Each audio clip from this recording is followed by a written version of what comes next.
just give me 1 minute to... This is usually the part of the show where people need a sip. My glasses are steaming up a little. Hey, what's going on, everybody? For First We Feast, I'm Sean Evans, and you're watching Hot Ones, the show with hot questions and even hotter wings. And today I'm joined by comedian David Cross. He's finishing up the Making America Great Again tour, and if you missed it, don't worry, because there's a Netflix special, August 5th, Making America Great Again. David, welcome to the show. Thank you for having me. My wife is not happy that I'm doing this. She's not? No, she has tried numerous times to persuade me to not do it. Well, let me ask you this. Why'd you decide to do it? I kind of like a challenge. I like experiencing things that are very extreme and, at least once. So, I watched like 4 or 5 of these clips. You can see people, it stops them in their tracks. And I know going into this, it's not going to be pleasant. Could be good 24 hours of just ass on fire, just literally flames. Like a blue butane, you could cut steel with what's going to happen eventually. So let's try it out.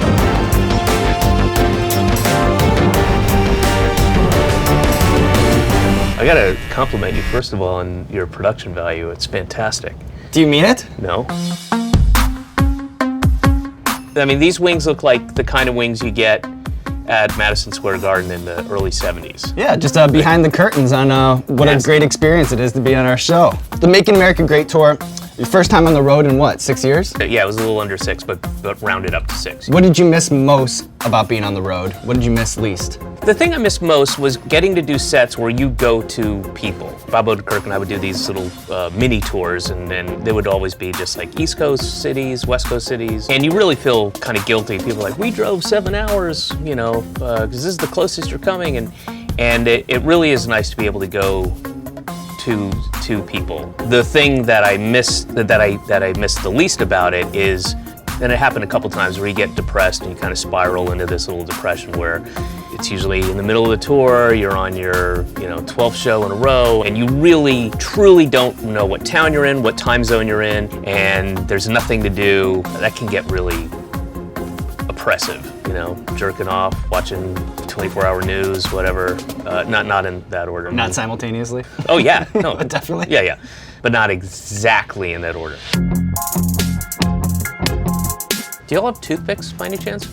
That's all right, I'll wait till the end. It's my shitty British teeth are catching all this stuff. I know that you're a big fan of the SkyMall. So much stupid shit in it. I love it. That went out of business, didn't it? They went bankrupt, but you can still order online. Okay, good. I want to show you some items and just react to them. Tell me if you think you'd buy. Tell them if you think it should have been invented, not invented, just whatever. I just want to show you some that I think you might enjoy. Are these out of SkyMall, all of them? All of them are out of SkyMall. Okay. A replica of the Oval Office desk. If that's the president's, well, where's like the cubby hole for the girl to? Where's I don't see Monica? Yeah. Yeah. Where would she? Well, they all had one. Come on. It's not just Bill Clinton that fucking got a blowjob. For $5,415. What do you think of that?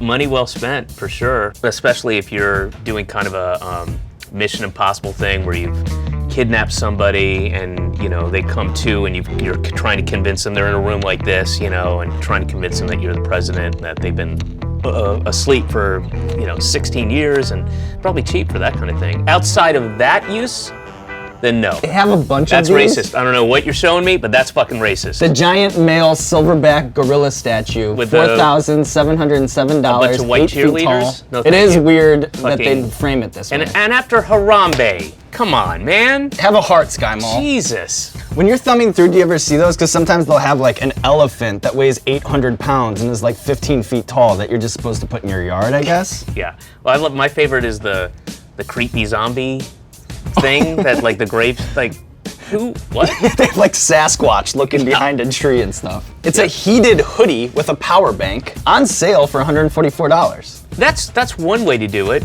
but you could also, if you were really cold, put something over the hoodie, like a coat or something like that. If only they invented something. Yeah. Do you ever think like who buys these things or like who? Never. What about this? When you do an international leg of a tour, are there certain towns that seem to like David Cross more than others? People had told me, oh, they're more reserved in Europe, especially in Scandinavia. And the last 4 shows I did were all in Scandinavia, and I'd been told, like, by a number of people, Yeah, the Scandinavian audiences are very reserved. You know, they'll love you, but they'll respect you, and they're not gonna whatever. And they were great. They were the best shows I had on. Throughout the whole thing, they were like, it was very raucous, and those last three were fantastic. Pain is Good, Louisiana style. So your movie hits. It really lampoons modern day celebrity culture. What do you think the consequences are of celebrating the anti-intellectual the way that we seem to do in 2016? You have a narcissistic, kind of self-centered, not that we didn't have that already, but I think it facilitates that negative part of,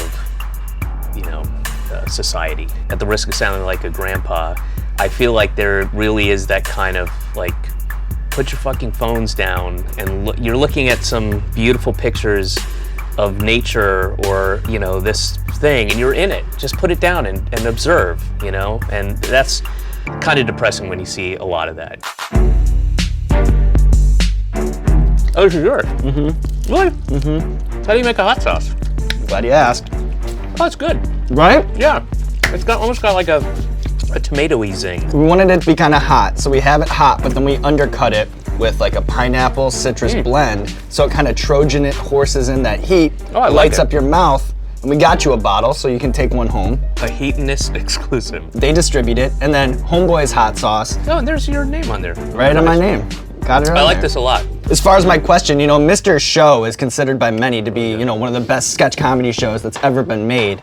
And I don't know if you're aware of this, but it has kind of a second life because every once in a while you'll see these little articles pop up. It's like, are you, I'm sorry to interrupt. No, I want you to finish it. That Mr. Show comes true Like, thing? yeah, predicting the future. Yeah. There's all these sketches that you guys did, and then they've somehow I think the list is like 14 or 15 at this point. I have a handful that I want to bounce off of you, and I just want to know, were you surprised to see that idea sort of come to life? Do you remember the Marilyn Manson pizza parlor? Maryland Mozzarella employees are fun, rebellious extroverts who make their own rules. And then there's this thing, Alice Cooperstown. I've been there in Denver. Yeah. What'd you think?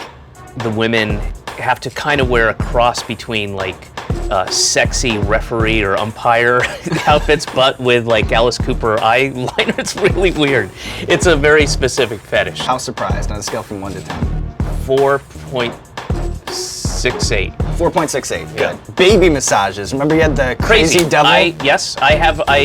When I was in London working on Todd Margaret the first time or second year I was there, I got a photo of it. And baby massage. When we wrote that was just made us all laugh. That absurd idea of like, Jay Johnston massaging a baby, and people were like, yes, it's wonderful for the baby. It's very good for its development. How crazy and absurd is that? An infant. On a scale from 1 to 10, how surprised were you on that one? 6.07.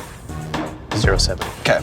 You had that sketch about the government blowing up the moon. America can, should, must, and will blow up the moon. And then I don't know if you saw, but they kind of uncovered that there was this Cold War mission to nuke the moon. And from everything that I've read about it, it was just to show how big our balls are. Like, it didn't even have a reason. That was a 10 on the shock thing. That was a ridiculous comedy bit. That was crazy. The other ones I can sort of get, but that one is insane. This is High River Rogue, and this is where the game starts to change. Oh, I saw High River Rogue in Boulder. They opened up for Leftover Sam. This seems to be such a heated and divisive election year. As someone who's done political commentary and satire for decades, is there something unique about Okay, now we're getting into hot territory. That's what I'm saying.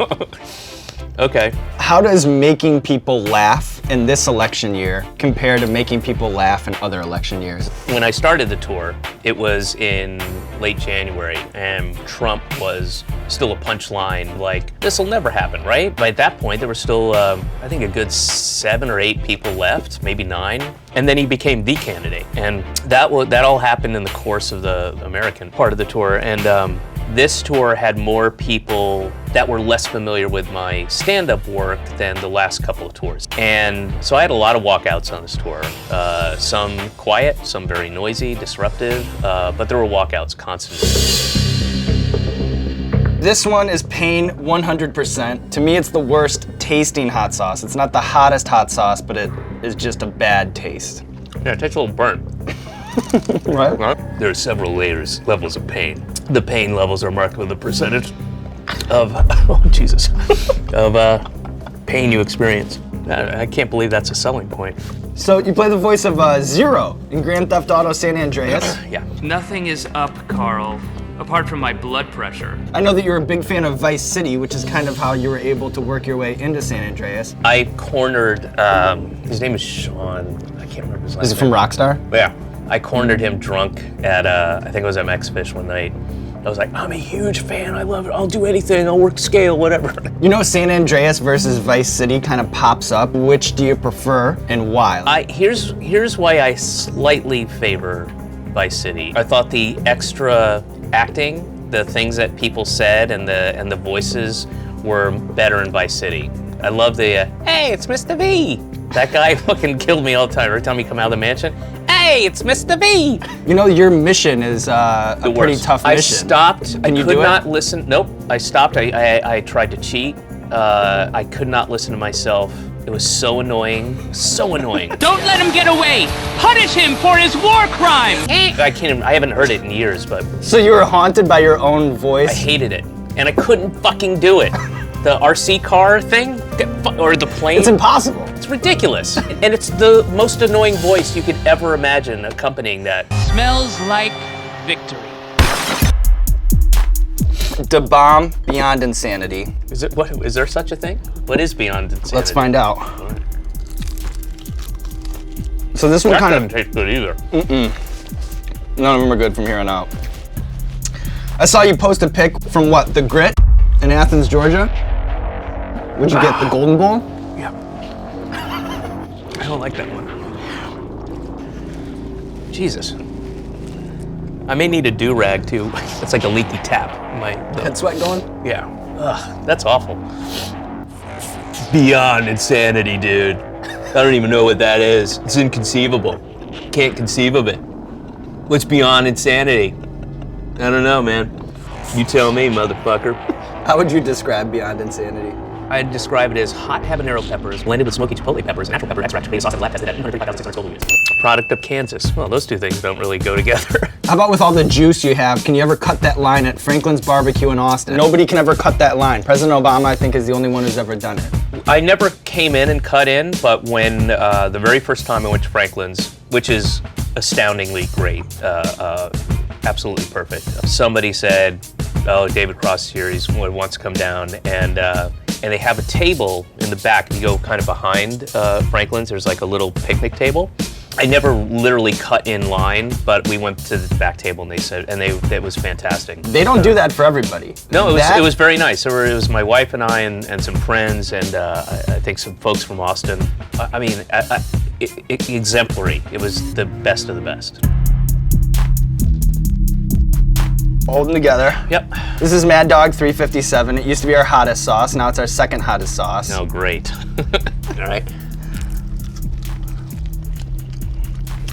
Ah. So just knowing you and your sensibilities, I think that you'd maybe be the worst in a job that isn't creative or isn't what you're doing. What's the worst job you've ever had? I've had lots and lots and lots. I hereby disclaim, release, and relinquish any and all claims and actions and lawsuits. Why would anybody, what's the point? It doesn't taste good. Nope. And it's unpleasant. Right. And it ruins everything it touches, like chocolate. Okay, let's go. All right. Worst job. I would say actually the worst job I ever had was during the heat wave in Chicago in the mid-'80s where a bunch of people died and I was in a warehouse working with terrible people. One time we had to take a truck, loaded up this big truck. The guy who was driving, anytime we'd be at a light, crosswalk, and we'd yell out to women, yo bitch, lift up that dress, let me see that mess. And then like, Let me see that mess. and I'm implicated, but lift up that dress, let me see that mess. Yo bitch, lift up that dress, let me see that mess. Yeah, And by proxy, you're... guilt by association. I'm just like, oh my God, this is awful, don't do that. What's up, bro, come on. He's one of those real bro guys. And that was like my boss.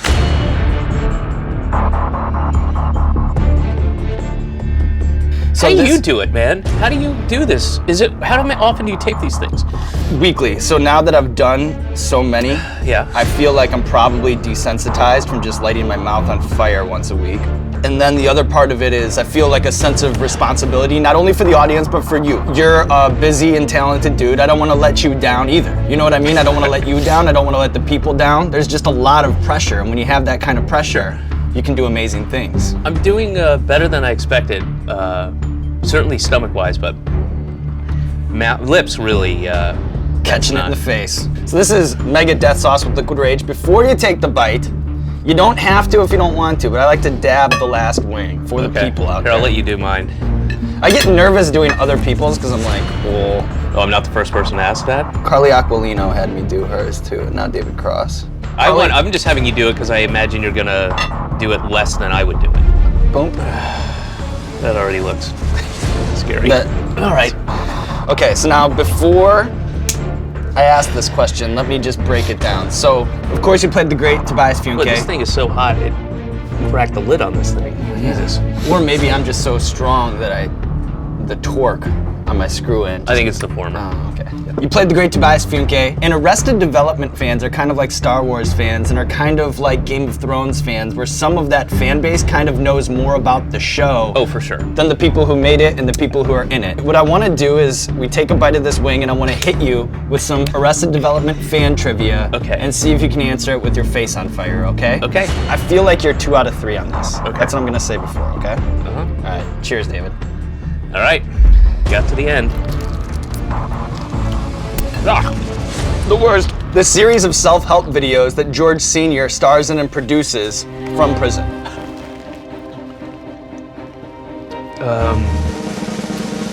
I don't remember. Caged Wisdom. Cage was.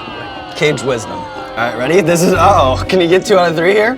Michael negotiates the licensing rights to this cartoon character away from Job. Oh, the banana grabber. Thank you. Thanks for right. your help. And then, if George Sr. has to rush out for milk, he might accidentally run someone over and knock off his arm. And that's why you always... Leave a note? Leave a note! Yeah. All right. David! Yeah. You made it through. How'd you do? Better than you thought you would? Worse than you thought you would? Definitely better than I thought. How does this company make money? Because it's not like you're going to go through a bottle every month or so. A lifetime. A lifetime, yeah. Honest to Megadeth God. with Liquid Rage. The That's only the way- difference. I've had regular Megadeth sauce, didn't care for it. When they added the Liquid Rage, that's what got my attention.